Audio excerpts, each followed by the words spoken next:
बिस्मिल्लाहिर्रहमानिर्रहीम। अस्सलाम वालेकुम दोस्तों बुजुर्गो। दोस्तों तुहाडे सामने एक नवी वीडियो लेके हाज़र होया। दोस्तों तुसीं देख रहे हो कि एक दरख्त है जिसका नाम है शरीं, भी इहनूं पंजाबी की ज़बान दे विच शरीं कहा जाता है और इसनूं आम ज़बान दे विच सरस कहा जाता है। इस सरस का यह दरख्त है और ये दरख्त काफ़ी उच्चा ज़्यादा हो जाता है। तो इस तो इलावा जनाब तुसी देख रहे हो इसनूं फलियां लगदियां ने। यह फलियां इहदियां जिहड़ियां ने दुआ दे इस्तेमाल दे विच हुंदियां ने और इस तो इलावा इसदे पत्ते हुंदे ने। लेकिन इहदी जिहड़ी दवाई है वह फलियां दे नाल बनाई जाती है और असीं तुहाडे सामने इन्हां फलियां नूं जिहड़ा ना वो लैके ते उसका ये कवाम बनावांगे और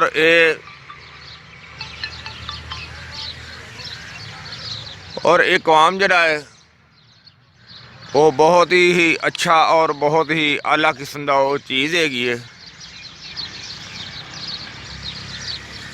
और इस दे फलियां तुसी इसदियां देख रहे हो, ये चौड़ियां चौड़ियां और ये कम अज़ कम ये 7-8 इंच जी है ना वो लंबी होंदी है। और इसका ये फायदा है और इस दे दरख्त जड़ा है इस दे जिहड़ी छाल होंदी है वो भी दवाइयां च इस्तेमाल होंदी है और इस दियां जिहड़ियां फलियां ने वो भी दवाइयां च काफ़ी ज़्यादा इस्तेमाल होंदियां ने।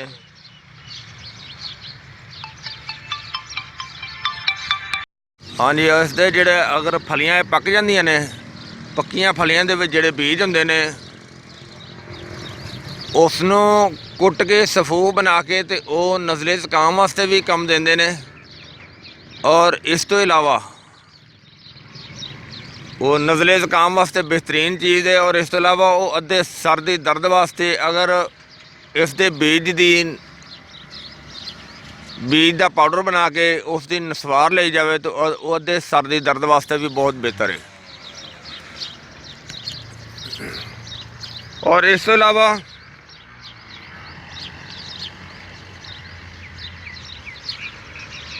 लेकिन असीं इसकी जिहड़ी चीज़ बनावांगे उसका तकरीबन किधरे जिक्र नहीं है, क्योंकि असी तो अपनी अकल दे नाल, अपने तजर्बे दे नाल, अपनी एक सोच दे नाल जिहड़ी चीज़ इसकी बनानी है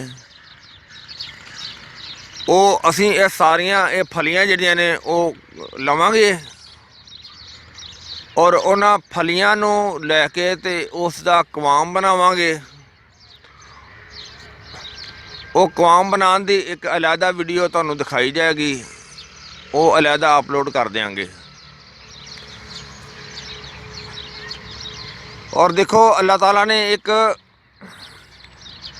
दरख्त दे विच किन्ने ज़्यादा अल्लाह ताला ने फ़ायदे रखे ने। एक जड़ी बूटी दे विच बहुत ज़्यादा फ़ायदे रखे ने, बहुत ज़्यादा उहदी अल्लाह ताला दी ये शान है। तो इंशाअल्लाह तुहानूं असीं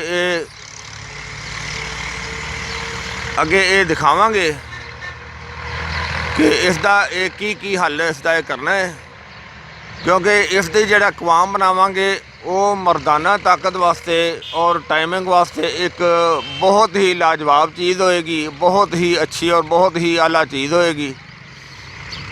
वो कवाम बनाने का तरीका जिहड़ा ना वो भी तुहाडे सामने पेश किया जाएगा।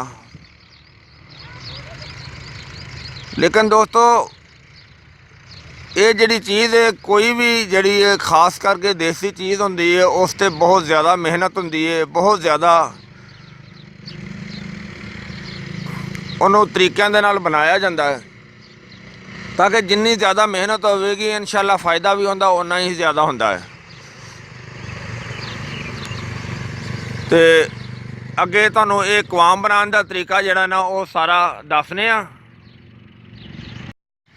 हाँ जी, ये उम्मीद है कि इंशाअल्लाह ये तुहानूं वीडियो अच्छी लगी होगी और इसनूं लाइक करियो और शेयर करियो और इनू सबसक्राइब करना ना भुलियो। ਇਨਸ਼ਾਅੱਲਾ ਅਗਲੀ ਵੀਡੀਓ ਨਾਲ ਫਿਰ ਮਿਲਾਂਗੇ। ਇਜਾਜ਼ਤ, ਅੱਲਾ ਹਾਫਿਜ਼, अस्सलाम वालेकुम।